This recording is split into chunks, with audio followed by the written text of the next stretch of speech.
So I'll just do a quick introduction of myself. So I'm Carmen Nino. I am a Yes Abroad alumni, and I went to Malaysia in 2013, 2014, and graduated from college in 2018, and now I live in New York and I work here too.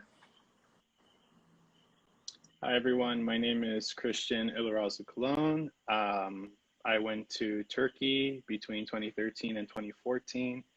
I am currently in Fajardo, Puerto Rico, with my family and just trying to hold out the rest of the semester here.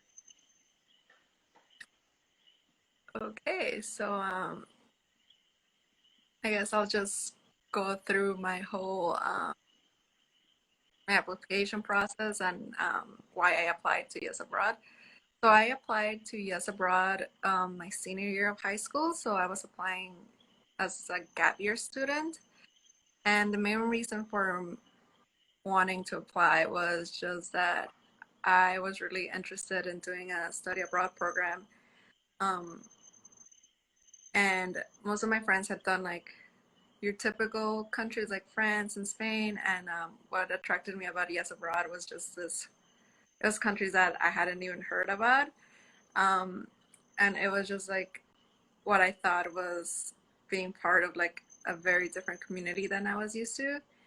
And so I started application, was very honest in my essays and very excited about the whole process, and um, was super excited when I got Malaysia, which wasn't, I don't remember exactly where in my rankings it was, but I was super excited. And then I got to meet a lot of like cool people my age from around the US, and then spent a year in Malaysia. I had a great host family, met a lot of different people that I still keep in touch with, both local friends and friends from abroad as well. And then since I was going to college in New York, I have had the opportunity to volunteer a lot with AFS USA, one of the organizations. And I've been a volunteer and staff member for Yes Abroad. And I think for me, that was probably the biggest takeaway for this program was like the network of like people that you get afterwards is like amazing, and like everyone's doing so many different things, and everyone's always willing to like talk to you and like give you advice, and you're like you meet people who go to the same college as you and things like that. So yeah. Yeah, I have to say some of the things that you mentioned were quite similar. Hello. uh, Okay, well, am I you're back? Sorry about that. Um, Internet problems, COVID, pandemic, the whole shebang. Um, yeah, so if I'm clear still, I was just saying that I also applied uh, as a student in my senior year of high school, gap year, and I always thought that study abroad was unattainable, mainly because of my socioeconomical background. And my high school actually had a lot of students that were foreign exchange and studying abroad at my high school in Florida. So that's kind of like where the interest formed. And my junior year, actually, somebody from AFS reached out to me and I asked if there were scholarships available. And they brought up CBYX and Yes Abroad. And I, thought I'd give it a chance just because at the time, like my interests were really in like global affairs, and I really wanted to, like expand my perspective. And I decided to give it a shot and apply. I was actually an alternate in the first part of the process, but about a month later, I was promoted to a finalist and had the opportunity to spend a year in Kayseri, Turkey. so yeah, I think both Christian and I have been out of college for a while as well, so we've had a lot of time to reflect on our Yes Abroad experience. And I think um, just to give you an overview, I graduated NYU with an economics degree, so now I'm working in a biotech BC firm.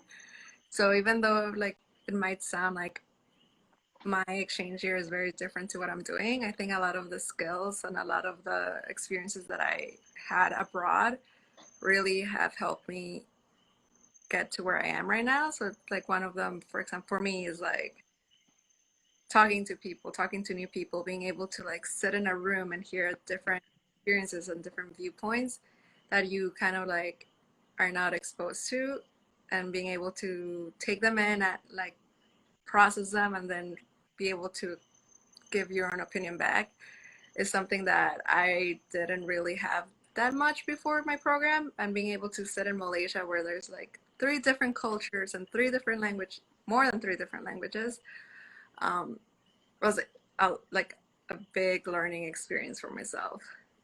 So being able to be like, huh, like where did I learn this? And then reflect back now, like years later, on my experience is like really, really good. And it's things that develop, in my opinion, like in my experience, develop after my program. So it's you learn in your program, and then even after you're out of your program and you're back in high school, if you're a high school student, or you go to college, um, are things that you keep developing throughout. Yeah, I have to like agree as well. I often reflect on my yes abroad experience. And I think aside from the global aspect of it, something that I really enjoyed was getting to know the other folks in my cohort. And I think that's like another aspect of the diversity in the program is that it brings together students from all across the United States and, you know, different backgrounds. And it allowed me to, you know, learn from them and interact with them and, you know, see their side of things for a bit. And also bond during that year overseas. Um, After my yes abroad year, I kind of got the travel bug and I just like wanted to travel more and more. And so I pursued my BA in international relations from Florida International University in Miami. And I had the opportunity to go back to Turkey as a critical language scholar. And then I spent a year in Baku, Azerbaijan under the David L. Boren National Security Education Program scholarship. Um, and after graduating from high school, I joined the Peace Corps and I was there in the Philippines between 2018 and 2020. Unfortunately, I was a part of the group that was evacuated back in March. And currently, you know, still those same values from my Yes Abroad year led me to pursue MPP in public policy. And that's what I'm doing now with my time at the University of Michigan. So there's a question about someone who's asking if the essays are expected to be the word limit, or is it okay if they could like fully, um, if they answer the essays within like with not the word limit, less than the word limit. I'm sorry. And I think that goes with one of my biggest advice to like any new applicant is as if your essay portrays who you are, like honestly, and if it's a shorter essay versus a longer one, as long as it really says who you are and gives the true essence of who you are, it really doesn't matter how long it is. Because if you're honest, when you're writing your essay, it kind of like lowers the expectations you have in programs. So you're not trying to be like someone who is different than you, and then you kind of get disappointed on programs. So it's kind of like my way of saying, like, if you're honest in your essay and if it's short or long, it doesn't matter as long as you answer truthfully. It like really does help. um, and I think most of my essays were pretty short as well from what I remember.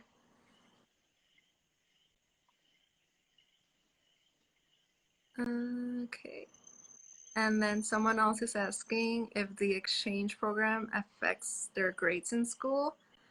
Um, in my experience, since I was a gap year student, I had already graduated from high school, so I didn't have to have like a clear record of my grades in Malaysia. But a lot of my cohort and a lot of the other yes abroad students in Malaysia with me were high school students. So what they told me they did to keep track of that was like just making sure they kept like a detail of their assignments or their grades, and like their teachers kind of like help them out with that a little bit, just so they could send them to their counselors in like the US, and kind of um, so they could see what they were doing abroad and how it compared to their US classes and work that out. But I don't have personal experience with that, so I wouldn't be too sure how to like advise on that. I'll all I could say is like talk to your school and talk to the Yes Abroad staff. Like they're probably your best resource in doing that. And Christian was a gap year student as well, so Yeah. um, so I think one of the most unforgettable moments from my program, besides meeting my whole cohort, was probably meeting my host family for the first time. I was so nervous because I was one of the ones who I didn't know who my host family was until a couple days or weeks before my departure date. That happens. Like there's a lot of moving pieces that as an applicant and as a participant we don't see. So I was super nervous, and I just remember I'm like, am I gonna recognize them from a picture? And then I remember seeing them like sitting in the audience when we're getting picked up, and I was just like, yeah, that's my family. So I think that was I still remember, and I still have the same like feeling when I think about the memories. It's like pretty special for me. And then another one, it's at the end of the program. My host, I had um, a very fun relationship with. He like made a whole speech about how I like about me and like all my little like quirks that I had, and like all the language mistakes I would make. And it was just like very heartwarming for me to know that he everything, and then that I actually had become like part of like their day to day like family routine. Yeah, to add to that, I also have to agree that meeting the host family for the first time was very nerve-wracking, and I would have to say that as an adult, I have lived with several host families, and it's always still kind of nerve-wracking, and definitely very memorable. But another memorable experience that came to mind was closer to the end of the program, where I'm sure like each country is different, but the program in Turkey, we had like training sessions during different periods, or orientations like midpoint, etc. And so I think it was just really awesome, like those orientations, because you get to see the other cohort members and just kind of like gauge like their language skills, and just see like everybody kind of like where they are with their language, and be able to function in the language, considering for the Turkey program, a lot of us came into it with knowing little to no Turkish, but by the end of it, I would say quite a few of us were pretty comfortable with the language. So someone is asking what are the main qualifications, and the age requirement is a year. I think the best resource is to go to the Yes Abroad website, and they have a whole like page dedicated to the qualifications for applicants. So and you see that that would be like the best resource to check if you're able to apply or not, or calling the Yes Abroad staff or emailing them or contacting them directly, just because I don't have them at the top of my head right now. But always when it's questions regarding that, I think the best way, like the best resource is their website.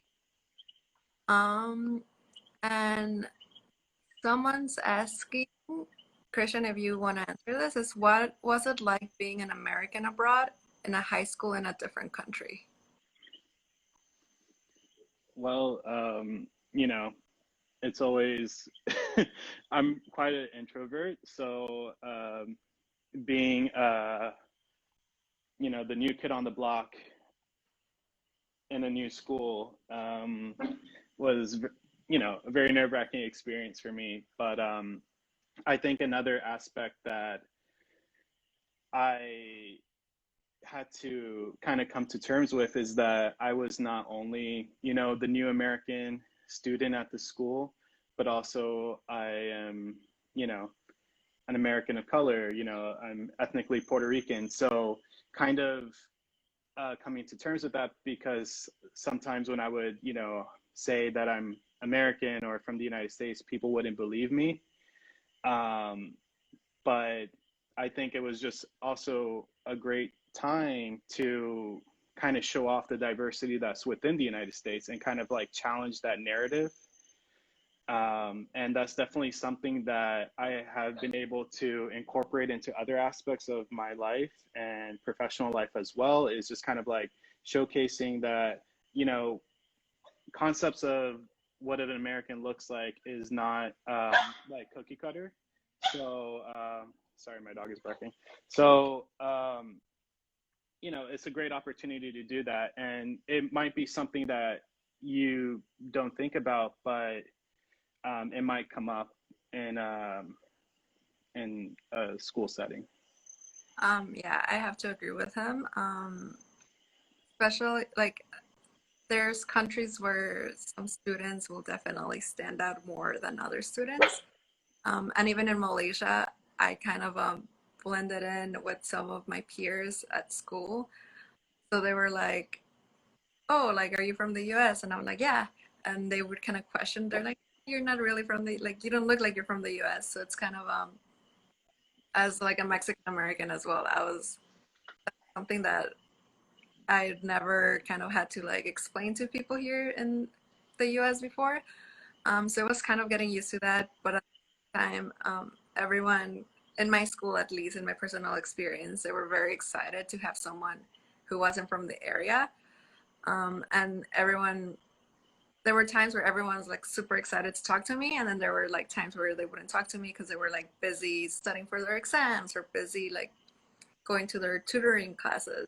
So it's kind of like um, you just have to see how your school environment is and know that you're gonna be like a novelty for some time, and then that might wear off or that might not wear off, and it just kind of at the end, the more you get used to it, the more it's just like you're in your own school here in the U.S.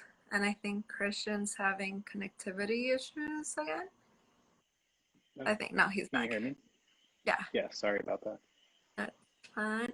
And then someone else is asking if we still have connections with people in our host country today. Um, Wait, Christian, are you there? Okay, I'll just answer this while he buffers a little bit. I still do have connections in my host country, Malaysia, even after 6, 7 years. Um, my host sister actually came to study in the US, so she studied in Chicago, and she oops, sorry, let me get Christian back. So my host sister studied in Chicago, and she lives at home, and I still talk to my host family a lot because of that. I have friends from my Malaysian high school who I still keep in contact with. Like some of them came to study in the US, so I've had the opportunity to keep talking to them and to keep that relationship going.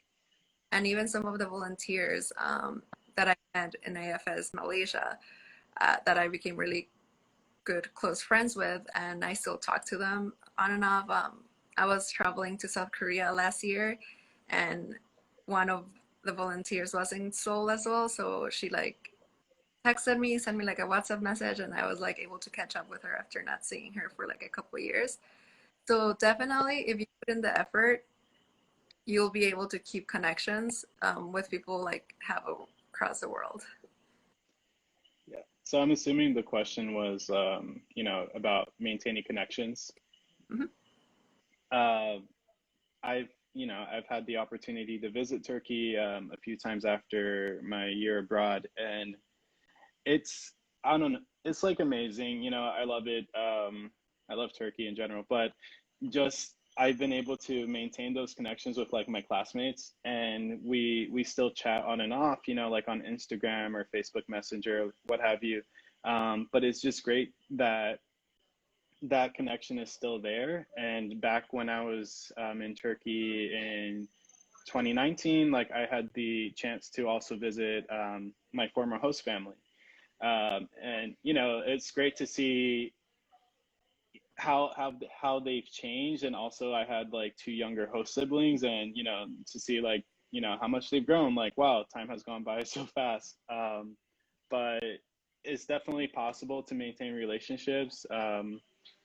Sometimes people get busy, but you just kind of have to reach out, and usually things are fine.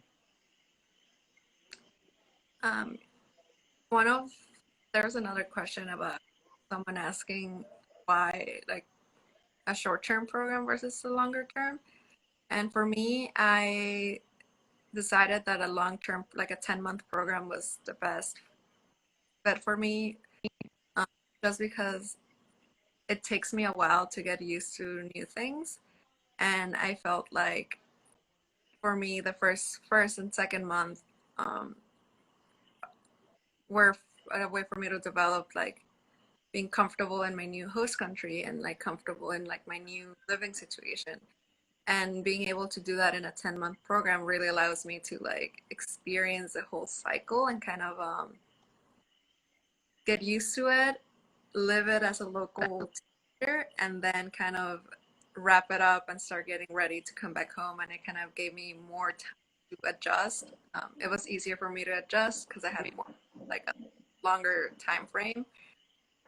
And fortunately, also I had the opportunity to like take a year off, so it wasn't like I had to come back and like be stressed about school or something similar like that to that.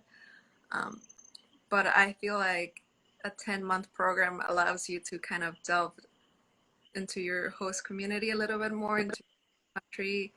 Um, you learn the language a little bit more on your day-to-day interactions, and then you kind of the progress of your language learning is a little bit slower. At least for me, it was slower, but it was really rewarding because I got to see that it became part of like my day-to-day life. And I just had I just feel like a 10-month program for me um, allowed me to kind of become part of the community a little bit more than if it was like for a few weeks or something like that.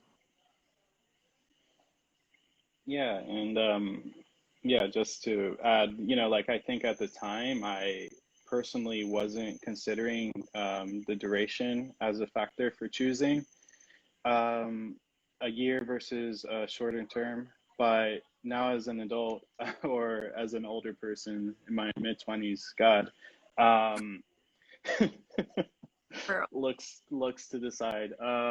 Yeah, like looking back at it, definitely like what you just described, Carmen. The first couple months was adjusting, and then after that, it was kind of like being more comfortable in your host community, being more comfortable with your host family, like understanding the mannerisms of folks around you, being able to like use the language a bit.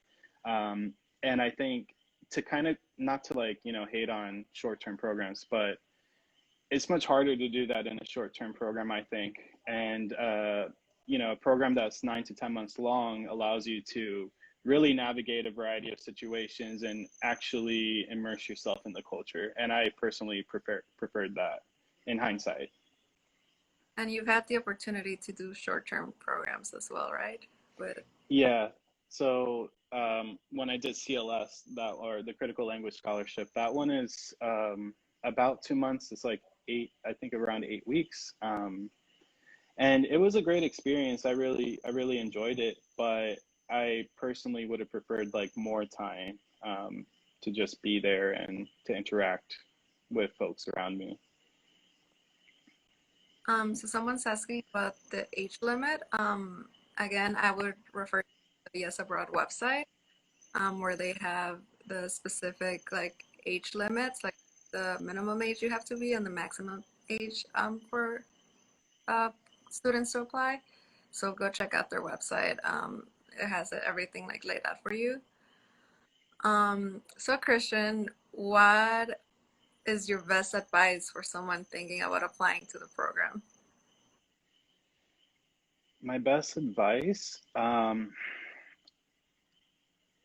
I think it's important to think about expectations, and I know that's like an annoying response because I've been told that a lot of times. It's like, what are your expectations? Like, what do you hope to get out of this program? You know, like, why do you want to do it?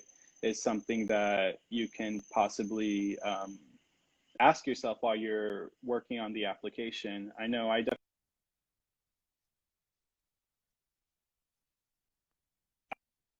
it's good to look at current events, see what's going on in the world. That might help you with your writing and kind of, exploring that why a bit more. Um, but my advice is that, while on the program, just be, open to the experience, and, be open to kind of like having to step outside of your comfort zone in order to learn from those around you. Definitely, make friends and really just like foster those relationships.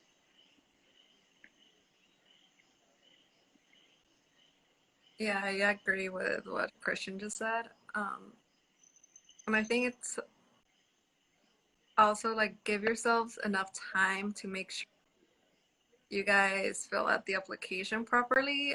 Make sure you reach out to your teacher sometime. Make sure you talk to your parents about it. Just because it's a lot, it's not a long application, but it just takes a lot of your time. So um, make sure you guys are like on top of that because you don't want to miss out or you don't want to leave it to the last minute and just like rush everything. Um, but also be very honest with yourself with like what you're expecting out of the program. Like you could see at people's Instagrams and be like, "Oh, they're doing this, so I'm gonna do that." Just be aware that that could be something that you might be able to do because I certainly saw like the class before me, like what they were doing in Malaysia. So I was like, oh, I'm gonna do this, this, and that. And then it ended up being hosted in a completely different city. So I was like, okay, I can't do that, but I'll be able to do X, Y, and Z instead. So just being able, like, go in with an open mind, reach out to the Yes Abroad staff if you have questions because I had a few questions, but I refuse to reach out to them. So I kind of like try to figure them out on my own. They're there to help you. But yeah, just like make sure you guys give yourselves enough time and don't rush your teachers for recommendations. Don't rush your parents. Um, and also like since you need like things from your school, like make sure you like tell them because I know I did that last minute and they weren't happy with me.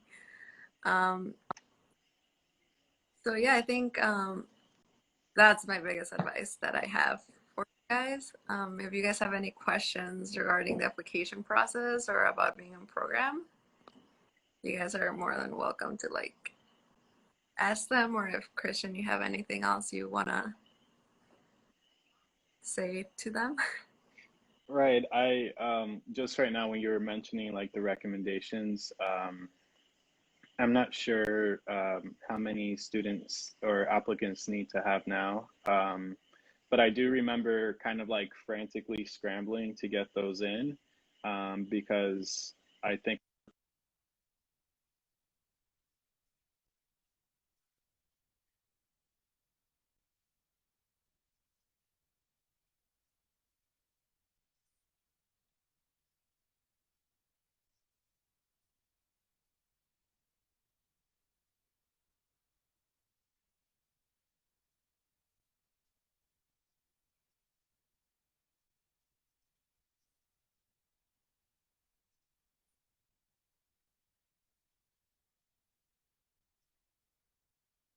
Yeah, and I know we say this like keep an open mind, but like you guys really should. Um, because even like you rank your countries and you might not um be able to go to your like top country. So if you're very set on something, like I think that kind of already sets the expectation for you. So I think like for example, Malaysia wasn't at the top of my list, but I was happy I got into Yes Abroad. I remember receiving the email, reading the country I was assigned, and I was just like happy that I got into the program. And in the end, I realized that I just wanted to have this experience, and it didn't matter where I was going because I knew I was going to be able to make the best out of it.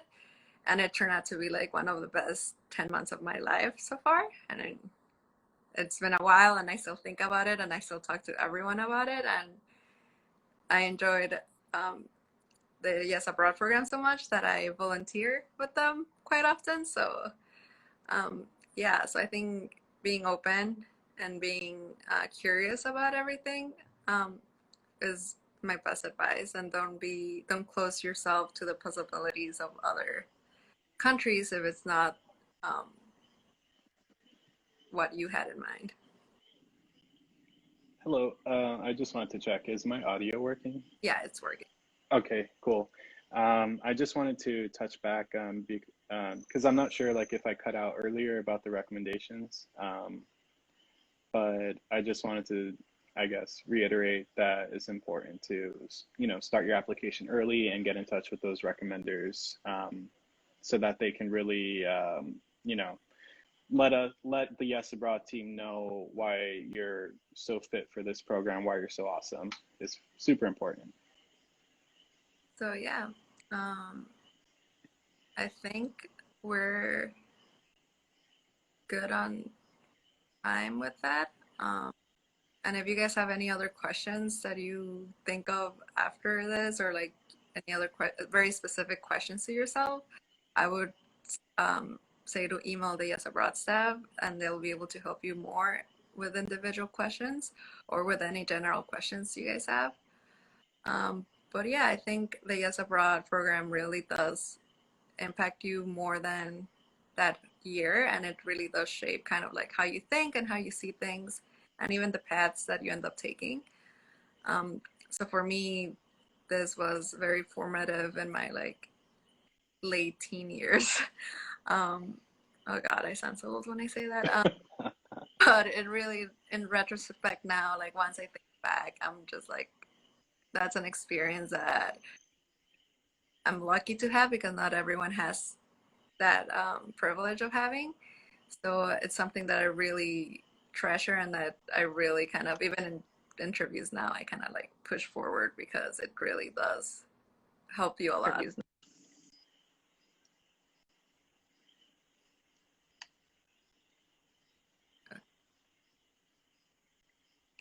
So yeah, guys, good luck with your application process, and um, reach out to the Yes Abroad staff, and hope everything goes great for you guys. And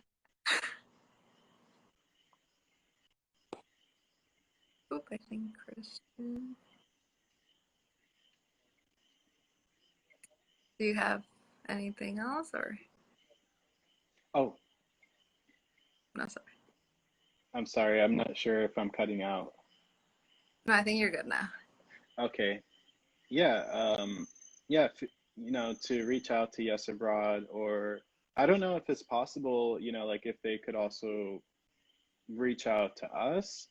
I know that I would certainly be very happy to, like share more about, like decisions I made in college, or to talk about, more into detail into life post Yes Abroad. Oh, they could check Um, out the Yes Abroad alumni too.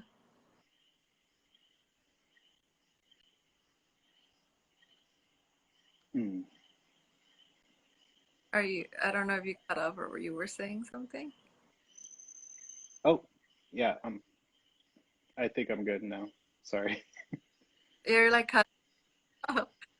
No, no, I'm it's cutting fine. out. Yeah, Um, my Wi-Fi is so awful. but yeah, feel free to reach out to any of the alumni. I'm sure they're all happy to help and give advice. So yeah, thank you for watching, guys.